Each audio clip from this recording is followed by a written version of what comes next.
சுயநல விருப்பங்களுக்கு செத்து இறை சித்தத்துக்கு வாழ்வதுதான் உண்மையான சீடத்துவம் என்பது. அன்புக்குரிய சகோதர சகோதரிகளே, கோதுமை மணி மண்ணில் விழுந்து மடிந்தால் அன்றி அது பயனில்லாமல் போகிறது. இங்கே மடிதல் என்பதை குறித்து நாம் கொஞ்சம் யோசித்தா நல்லா இருக்குன்னு தோணுச்சு. மடிதல் என்றால் என்ன? அழிதல் அல்ல, அழிவு அல்ல. டையிங் டு செல்ஃப் அப்படின்னு சொல்கிறாங்க. வெறும் உடலின் மரணத்தை மட்டும் இந்த வார்த்தை குறிக்கவில்லை. சுயநலத்தினுடைய அழிவு கூட ஒரு மடிதல் என்றுதான் அர்த்தமாகும். சுயநலம், பேராசை இவற்றிற்கு நாம் சாகும் பொழுதெல்லாம் நாம் மடிந்து போகிறோம். இன்றைய நாளில் நாம் ஒரு விழா கொண்டாடுகிற திருத்தொண்டரான புனித லாரன்ஸ் அவர்களின் விழா. ரோமை திருச்சபையில் முதன்மையான திருத்தொண்டராக இருந்தவர் இவர். இவரே ஒரு சிறந்த கோதுமை மணியாக மடிந்தவர்.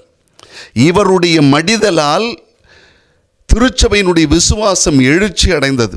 நிறைய பேர் இயேசு கிறிஸ்துவின் மேல் நம்பிக்கை கொண்டு வளர்ந்தார்கள். நெருப்பில் வெந்து தன்னை மடித்து கொண்டார். அந்த மடிதல் தான் திருச்சபைக்கு ஒரு மிகப்பெரிய சொத்தாக மாறியது. பொதுவாக கோதுமை மணி என்பதை சொல்லுகிறோம். அது ஒரு விதை தான்.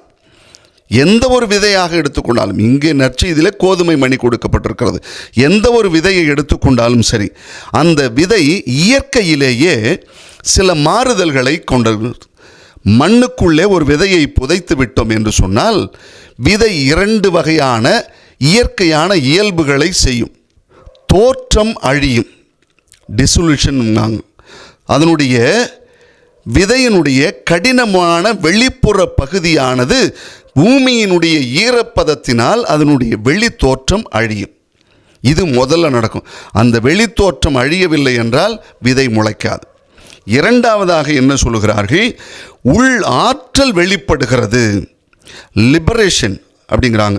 உள் சக்தி, லிபரேஷன் ஆஃப் லைஃப் அப்படின்னு சொல்கிறோம்ல, முளைக்கும் சக்தி, லைஃப் பவர் அப்படின்னு சொல்கிறாங்க. முளைக்கும் சக்தி அடுத்தது வெளிவருகிறது. இது ரெண்டுமே எந்த ஒரு விதைக்கும் இயல்பாக நடக்கிற ஒன்று. நம்முடைய சுயத்துக்கு நாம் சாக வேண்டும், மடிதல் வேண்டும். அதுதான் கோதுமை மணி மடிதல் குறித்து சொல்லுவது.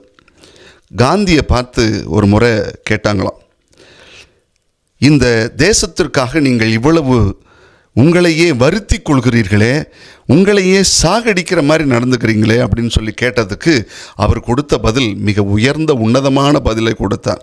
உன்னை உருக்கிக் கொள்ள நீ தயங்கினால் உன்னால் ஒருபொழுதும் பிறர் இருளை போக்கும் மெழுகுவர்த்தியாக மாற முடியாது அப்படிங்கிறார்.